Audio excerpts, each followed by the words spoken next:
बच्चों good morning. आज का जो टॉपिक है ऑप्टिक्स जो हम शुरू कर रहे हैं, जो सेकंड बुक है उसकी पहला जो चैप्टर है प्रकाश का परावर्तन अपवर्तन। तो प्रकाश का परावर्तन में आपने पढ़ा ही है कि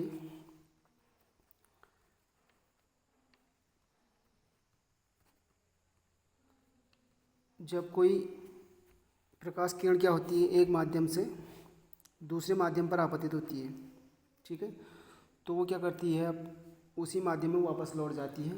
तो ये घटना जो कहलाती है आपकी प्रकाश का परावर्तन कहलाती है। जैसे कि एक समतल दर्पण बनाया है, एक मीडियम है प्रकाश के चलने का, ठीक है। तो एक प्रकाश की किरण इस पर आपतित होती है, ये कहलाती है आपकी। ये ऐसे उसी माध्यम में वापस लौट जाती है। तो आपको पता ही है, इस पर हम क्या खींचते हैं, एक नॉर्मल, ठीक। ये कोण आपका आई कहलाता है, अभिलंब, ये नॉर्मल, ये अभिलंब हुआ। तो ये इनकी अभिलंब और आपतित किरण, आपतित किरण,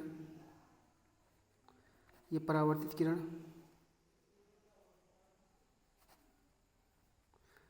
ठीक है। ये कोण आई हो गया, ये कोण आपका आर होता है, ठीक। अगर कोई प्रकाश किरण ऐसे पड़ रही है 90 पर, तो इसका क्या होगा, सीधे ऐसी चली जाएगी, परावर्तन नहीं होगा, ठीक है। 90 पर जो आ रही है तिरछी किसी एंगल पर आनी चाहिए, प्रकाश किरण किसी एंगल पर आई तो इस एंगल से चले गई, ठीक है। और 90 के एंगल से आ रही है तो क्या होगा, प्रकाश का परावर्तन नहीं होगा, नहीं वो इसी मार्ग से वापस लौट जाएगी ऐसे। तो ये बता दिया, ये आपका एंगल हो गया आपतन कोण, ये परावर्तन कोण, ये आपतित किरण, ये परावर्तित किरण हो गई। ये हुआ आपतन कोण, आपतन इंसिडेंट एंगल, ये परावर्तन कोण, परावर्तन कोण यानी आर। इसके नियम भी आपको पता ही होंगे। कोण आई बराबर क्या हो जाएगा, होता है कोण आर, ये कि 30 का है तो ये भी 30 का ही होगा। और दूसरा नियम जो होता है आपका, आपतित किरण, अभिलंब और परावर्तित तीनों एक ही बिंदु पर होते हैं, या कि एक ही तल पर होते हैं, एक ही बिंदु पर एक ही तल पर होते हैं, ये उसका नियम कहलाता है, ठीक। दूसरा जो आता है इसमें प्रतिबिंब, प्रतिबिंब, इमेज, ठीक है।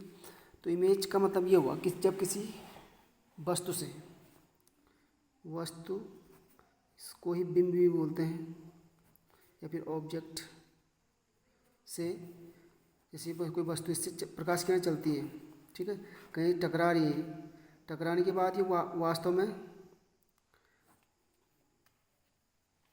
टकराने के बाद कहीं मिलती हैं और एक प्रतिबिंब जो आकृति हमको दिखाई देती है। जैसे ये प्रकाश किरण यहाँ से चली, फिर ये वापस मुड़ी, इससे टकराई, तो इधर को तो जाएंगे नहीं, ठीक है।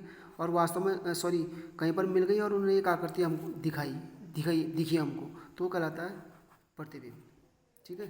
और प्रतिबिंब जो होता है आपका दो प्रकार का होता है, एक तो आपका वास्तविक, दूसरा होता है आपका आभासी। वास्तविक प्रतिबिंब में क्या होगा, कोई पता है कि जब प्रकाश किरण क्या होंगे, किसी वस्तु से, बिंब से, ऑब्जेक्ट से चलेंगी और किसी से और किस चीज़ से क्या होंगे, परावर्तित होंगे और वास्तव में एक दूसरे को काटेंगी, वास्तव में एक दूसरे को, ये जैसे गई, ठीक है, ये वास्तव में एक दूसरे को काटेंगी, ठीक है। तो ये वास्तविक प्रतिबिंब होंगे। और जहाँ पर वास्तव में एक दूसरे को नहीं काटेंगे वो आभासी होंगे, यानी प्रकाश किरण क्या होगी यहाँ पर प्रतीत होगी, तो वो क्या होगा, आभासी होगा। वास्तविक प्रतिबिंब हमेशा क्या होंगे, उल्टे बनते हैं, सिर्फ एक ही कंडीशन ऐसी आती है जिसमें सीधा बनेगा। आभासी प्रतिबिंब हमेशा सीधे ही बनते हैं। तो वास्तविक प्रतिबिंब, आभासी प्रतिबिंब ये हुए कि ये इसमें क्या होगा आपका, वास्तव में प्रकाश किरण क्या होंगे, एक दूसरे को काटेंगे, आभासी में क्या होगा, एक दूसरे को नहीं काटेंगे।